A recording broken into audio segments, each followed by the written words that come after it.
Hello friends, welcome back சித்தர்வாக் channel நண்பர்களே. எனக்கு இந்த வீடியோவில் பார்த்தீங்கன்னு வச்சுக்கோங்களேன், மிக மிக முக்கியமான ஒரு எச்சரிக்கையான ஜோதிட வாக்கு தான் இப்போ இந்த வீடியோவில் ரொம்ப அதிரடியாக பார்க்க போகிறோம். அதாவது வரக்கூடிய ஜூலை மாதம் 5ஆம் தேதி அன்னைக்கு அமாவாசையானது வரப்போகுதுங்க. அந்த அமாவாசையில் கிரக மாற்றங்கள் ஏற்படும். அந்த கிரக மாற்றங்களால் இனி அடுத்து வரக்கூடிய சில நாட்களுக்கு ஒவ்வொரு ராசிக்காரங்களுக்கு தலையெழுத்து மாறும். அந்த தலையெழுத்து மாறக்கூடியதை அந்தந்த ராசிக்காரங்க தெரிஞ்சு பயனடையணுங்கிறதுக்காக டெய்லி ஒவ்வொரு ராசிக்காரங்களுக்கு அந்த தலையெழுத்தை எக்ஸ்பிளைன் பண்ணிகிட்ருக்கேன். அதில் இன்றைக்கி இந்த வீடியோவில் கும்ப ராசிக்காரங்களுக்கு எக்ஸ்பிளைன் பண்ண போகிறேன். கும்ப ராசிக்காரங்க வீடியோ பார்த்துட்டு இருந்தீங்கன்னா உங்கள் ராசிக்கு என்ன தலையெழுத்து மாறும் அப்படிங்கிறத தெரிஞ்சுக்குங்க. உங்கள் ராசிக்கு அதிர்ஷ்டமாக இருக்குமா, ஆபத்தாக இருக்குமா அப்படிங்கிறது எல்லாமே இப்போ இந்த வீடியோவில் எக்ஸ்பிளைன் பண்ண போகிறேன். ஸோ என்னங்கிறத தெளிவாக இந்த வீடியோவில் கும்ப ராசிக்காரங்க நோட் பண்ணிக்கோங்க. இந்த அமாவாசை 12 மாதங்களில் வரக்கூடிய தமிழ் மாதத்தில் வரக்கூடிய 3வது மாதத்துடைய அமாவாசை. இந்த அமாவாசை ரொம்ப சிறப்பான சக்தி வாய்ந்த அமாவாசையாக கருதப்படுது. மேலும் இந்த அமாவாசையில் உருவாகக்கூடிய இந்த யோகங்கள் பல நாட்களுக்கு நமக்கு கிடைக்கக்கூடாத ஒரு வரங்களை எல்லாமே பெற்றுத்தரக்கூடிய யோகமான ஒரு அமாவாசை. இந்த அமாவாசை நம்ம ராசிக்கு எப்படி அமைஞ்சிருக்கு அப்படிங்கிறத தெரிஞ்சுக்கணும். ஸோ ஆல்ரெடி பார்த்தீங்கன்னு வச்சுக்கோங்களேன், மேச ராசியிலேருந்து மகர ராசி வரை இருக்கக்கூடிய ராசிக்காரங்களுக்கு தனித்தனியாக வீடியோ போட்டிருக்கேன். இந்த வீடியோவில் மகரத்துக்கு அடுத்து இருக்கக்கூடிய கும்ப ராசிக்கு ஷேர் பண்ண போகிறேன். ஸோ கும்ப ராசிக்காரங்க உங்கள் ராசிக்கு ஆணி அமாவாசைக்கு பிறகு தலையெழுத்து எப்படி இருக்கும் அப்படிங்கிறத தெரிஞ்சுக்குங்க. அதுக்கு முன்னாடி ஆணி மாத அமாவாசையுடைய சிறப்பை கொஞ்சம் சொல்லிடுறேன். பல மடங்கு நன்மைகள் தரக்கூடிய இந்த அமாவாசையில் நாம் கொடுக்க வேண்டிய தானம் சிலவற்றை இருக்குது. அந்த சிலவற்றை தானம் கொடுக்கறது ரொம்ப முக்கியம். அதெல்லாம் என்னங்கிறத இப்போ பார்க்க போகிறோம். ஸோ கண்டிப்பாக இந்த வீடியோவை தொடர்ந்து ஸ்கிப் பண்ணாமல் பாருங்கள். என்ன தானம் கொடுக்கணும் அப்படிங்கிறத முதல்ல தெரிஞ்சு அதை கொடுத்துருங்க. அதுக்கப்புறம் உங்களுக்கு கிடைக்கக்கூடிய பலன்களை இந்த வீடியோவில் தெரிஞ்சுக்குங்க. பொதுவாக ஒவ்வொரு மாதத்துலேயும் வரக்கூடிய அமாவாசைகள் முன்னோர்களுடைய ஆசையை பெறுவதற்கு ஏற்ற நாளாக இருக்குது. அதில் சில குறிப்பிட்ட மாதங்களில் வரக்கூடிய அமாவாசை கூடுதல் சிறப்புடையதாக இருக்குது. தை, ஆடி மற்றும் புரட்டாசி மாதங்களில் வரக்கூடிய அமாவாசை போலவே இந்த ஆணி மாதத்தில் வரக்கூடிய அமாவாசையும் சிறப்புடையதாக கருதப்படுது. இதை அசட அமாவாசை என்று சொல்வது உண்டு. அமாவாசை திதி ஒரு குறிப்பிட்ட கிழமை மற்றும் நட்சத்திரங்களோடு இணைந்து வரும்போது அது அதிக சிறப்புடையதாக சொல்லப்படுது. அந்த வகையில் ஆணி மாத அமாவாசை திருவாதிரை நட்சத்திரம் வெள்ளிக்கிழமையில் இணைந்து வருது.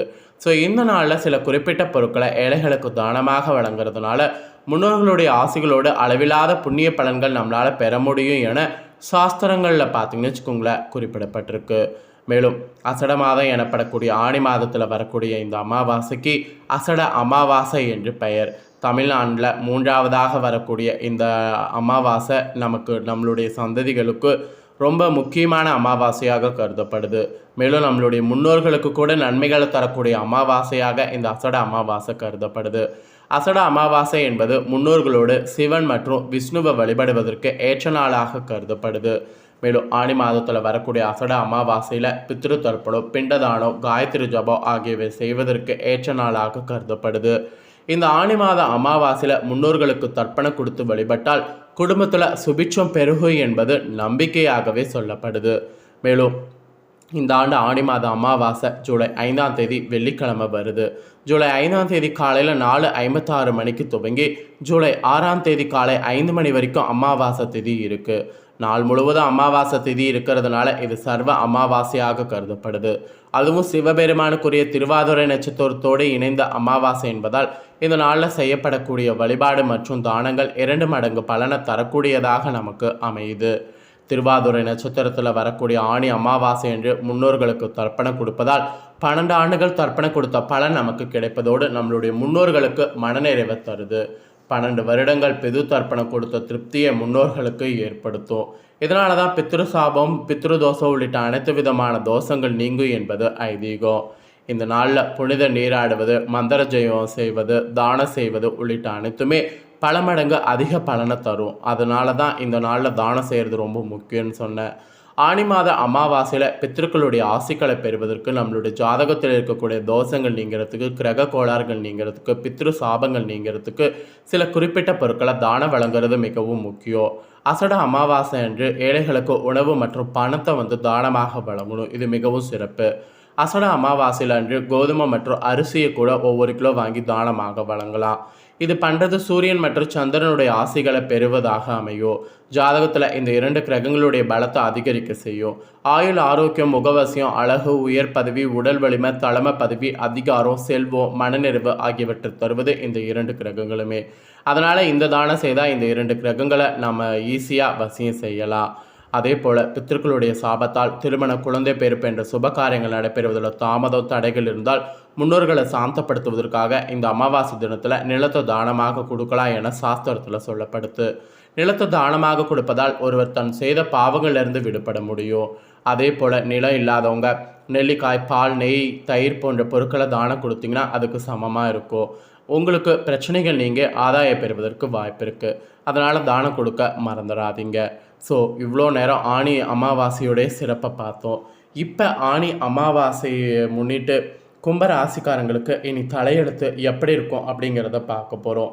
ஸோ கும்ப ராசிக்காரங்க உங்கள் ராசிக்கு என்ன மாதிரியான தலையெழுத்து இந்த அமாவாசைக்கு பிறகு இருக்குது அப்படிங்கிறத தெரிஞ்சுக்குங்க. ஸோ உங்களுக்கான பலனை தெரிஞ்சு அதற்கேற்ப பார்த்தீங்கன்னு வச்சுக்கோங்களேன் நடந்துக்குங்க. ஸோ அதற்கேற்ப நடந்துக்கும் போது கண்டிப்பாக பார்த்தீங்கன்னு வச்சுக்கோங்களேன் நீங்கள் ஏதாவது ஆபத்தில் சிக்கிற மாதிரி இருந்தால் கூட தப்பிச்சு கொள்ளலாம். சரி வாங்க, உங்களுக்கு இந்த அமாவாசைக்கு பிறகு என்ன பலன்கள் கிடைக்குங்கிறத பார்க்கலாம். இந்த அமாவாசைக்கு பிறகு தொழில் தொடர்பான விஷயங்களில் நீங்கள் தீர ஆலோசித்து ஒரு முடிவுக்கு வரணும். தொழில் தொடர்பான விஷயத்தில் எடுத்தோம் கவுத்தோம் அப்படிங்கிற மாதிரி முடிவுக்கு வரக்கூடாது. பலராலும் செய்ய முடியாத காரியங்களை வெற்றிகரமாக முடிக்கக்கூடிய நிலை உங்களுக்கு வரும். அந்த மாதிரி வரக்கூடிய நிலையை நல்லா கப்புன்னு பிடிச்சி முன்னேறத்துக்கு பாருங்கள். பணவரவு உங்களுக்கு திருப்தி தர வகையில் இந்த அமாவாசைக்கு பிறகு இருக்கும். வழக்குகளில் கூட உங்களுக்கு சாதகமான போக்கு காணப்படும். ஸோ இந்த அமாவாசைக்கு பிறகு உங்களுக்கு பலம் மற்றும் பலவீனம் அறிந்து நீங்கள் செயல்படணும் என்று எச்சரிக்கையானது உங்களுக்கு விடுக்கப்பட்டிருக்கு. அதே போல் நீங்கள் தொழில் வியாபாரம் செய்பவர்களாக இருந்தீங்கன்னா அது தொடர்பாக உங்களுக்கு அலைச்சல்கள் இந்த அமாவாசைக்கு பிறகு இருக்கும்.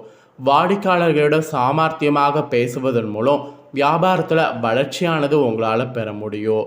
அடுத்தவர்கள் கூறக்கூடிய ஆலோசனைகளை நீங்கள் ஏற்கும்போது கவனமாக இருக்க வேண்டியது அவசியம்.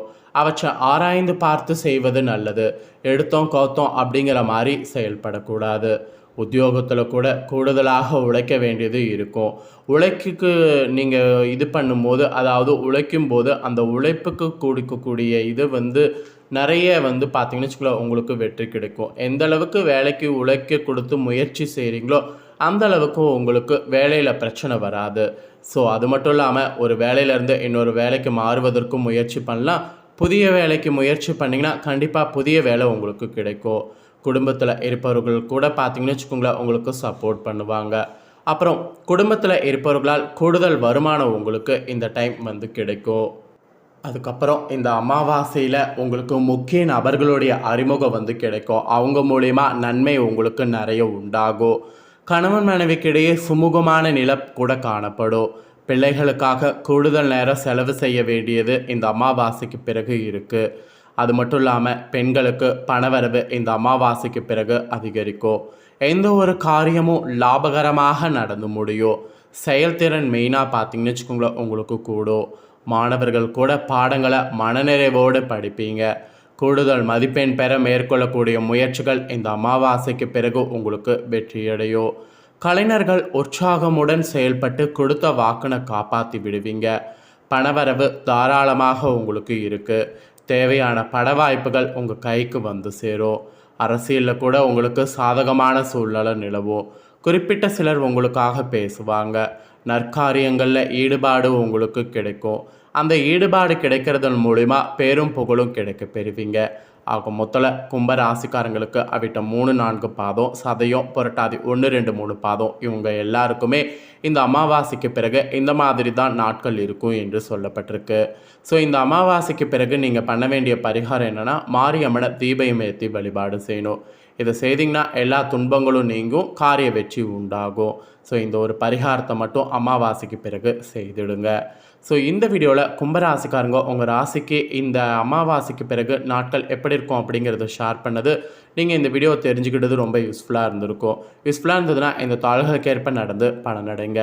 இந்த தாள்களை நீங்கள் பார்த்தது போல் உங்கள் ஃப்ரெண்ட்ஸ் ஃபேமிலி இருக்கவங்களும் பார்த்து அவங்களும் பலனடையணும் அப்படின்னு நினச்சிங்கன்னா வீடியோ லைக் பண்ணி ஷேர் பண்ணுங்கள்.